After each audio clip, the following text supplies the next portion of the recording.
प्रिय छात्रों नमस्कार। एनसीईआरटी गणित में आपका स्वागत है।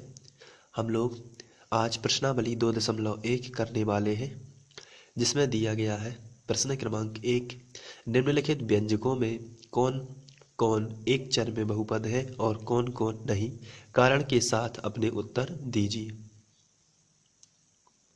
तो इसके पहले मैंने जो भूमिका बनाई थी, जो अध्याय 2 का इंट्रो बनाया था, उसमें मैंने आपको बताया था कि कौन कौन एक चर में बहुपद कहलाते हैं, कौन बहुपद कहलाते हैं, कौन नहीं कहलाते हैं।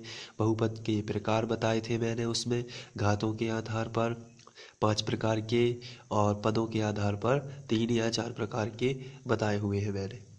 इसके बाद हम लोग इसको अच्छे से सॉल्व अप कर सकते हैं।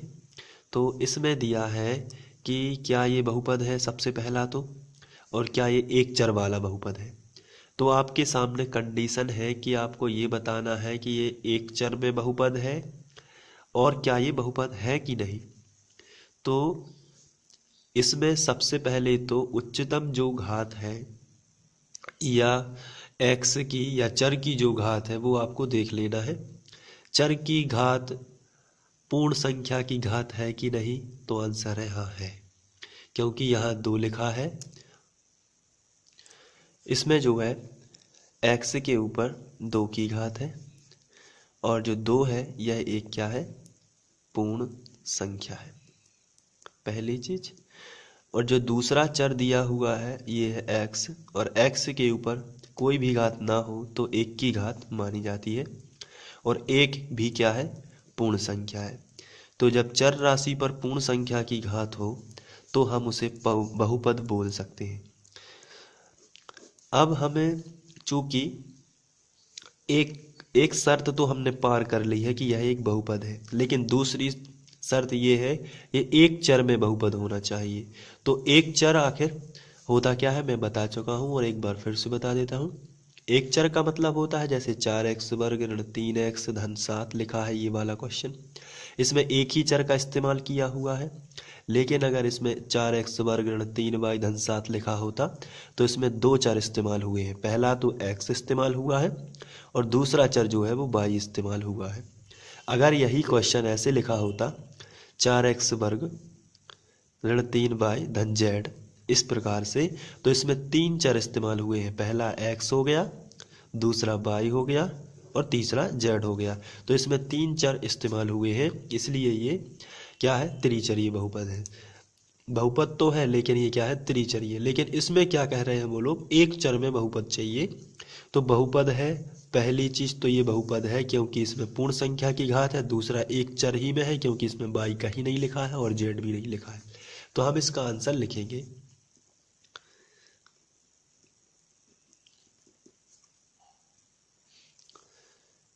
यह बहुपद एक चरीय बहुपद है क्योंकि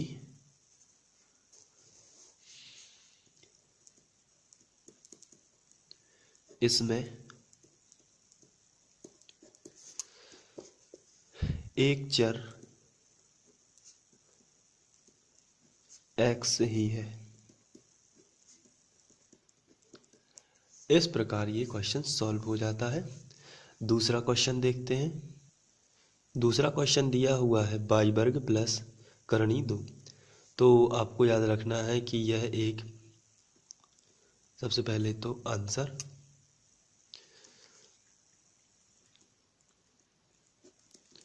फिर लिख देना है चूंकि ये बहुपद है क्योंकि इसमें चर जो है y इसके ऊपर पूर्ण संख्या की घात है और एक ही चर इस्तेमाल किया गया है, अतः यह एक चरीय बहुपद है।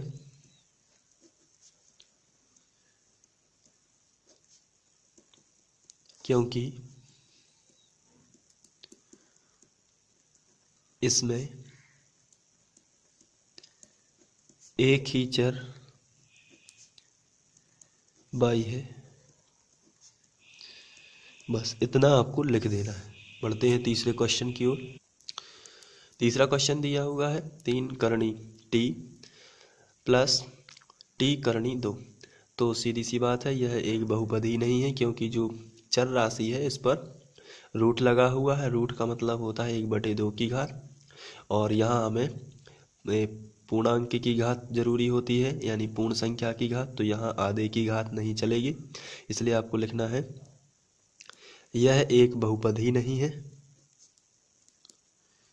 यह एक बहुपद ही नहीं है।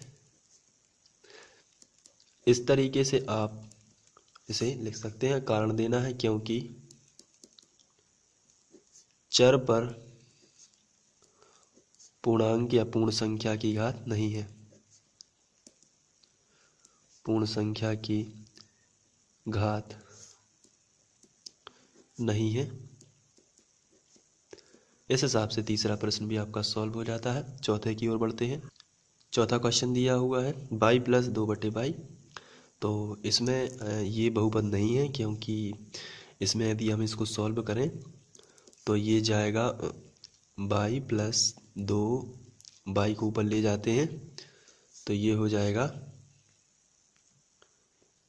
-1। तो जब ये -1 होगा तो यहाँ ऋण की घात आ जाती है, जो कि पूर्ण संख्या नहीं है। तो आपको लिखना है चर की घात पूर्ण संख्या नहीं है, संख्या नहीं है।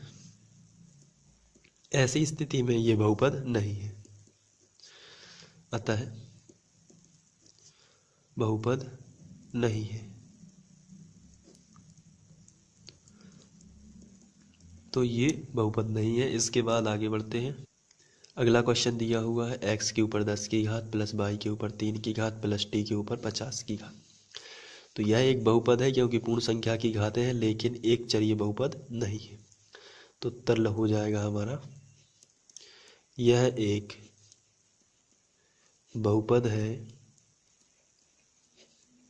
लेकिन एक चरीय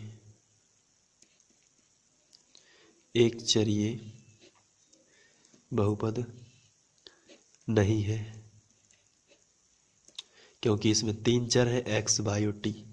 तो इस तरीके से प्रश्न क्रमांक 1 सॉल्व हो जाता है। बढ़ते हैं प्रश्न क्रमांक 2 की ओर। इसके बाद हम लोग प्रश्न क्रमांक 2 पर पहुंच चुके हैं, जिसमें लिखा है निम्नलिखित में से x वर्ग का गुणांक लिखिए। तो x वर्ग का गुणांक बहुत ही सिंपल है। x वर्ग के पास गुणा में जो भी लिखा है वो x वर्ग का गुणांक है। जैसे यहाँ x वर्ग के साथ गुणा में कुछ भी नहीं लिखा है तो माना जाता है 1, तो x वर्ग का गुणांक हो जाएगा 1।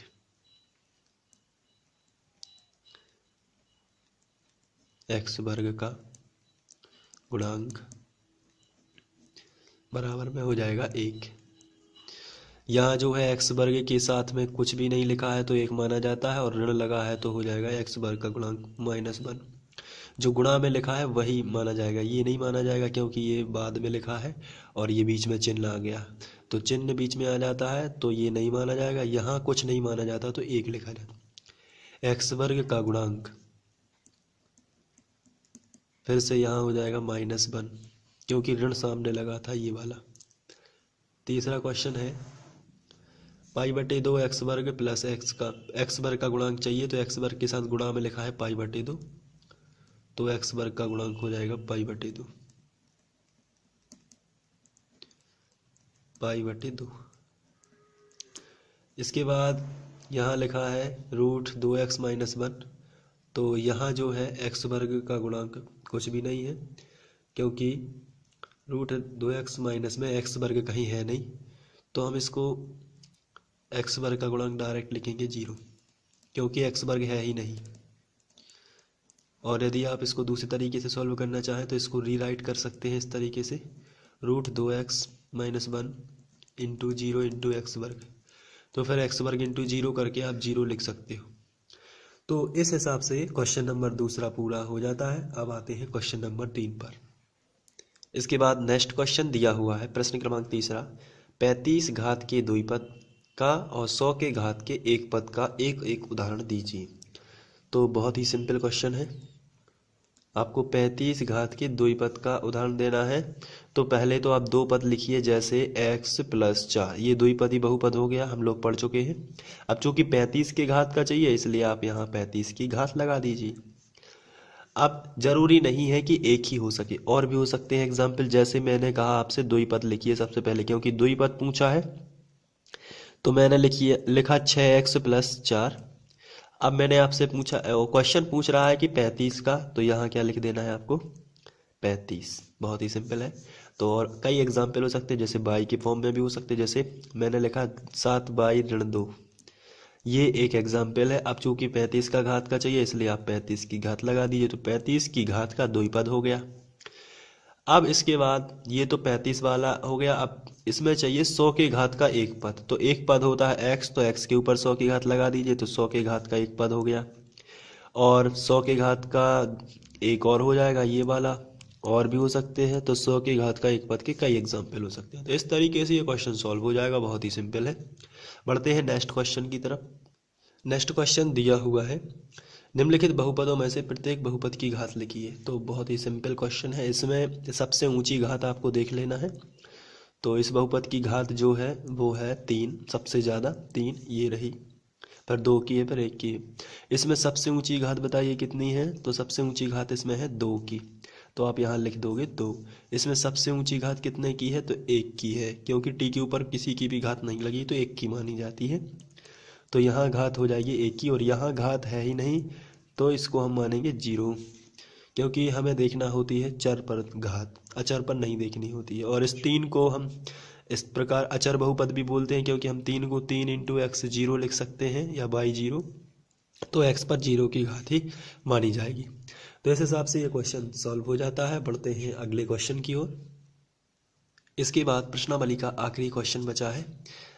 बताइए कि निम्नलिखित बहुपदों में कौन कौन से रैखिक बहुपद हैं, कौन कौन से द्विघाती और कौन कौन से त्रिघाती।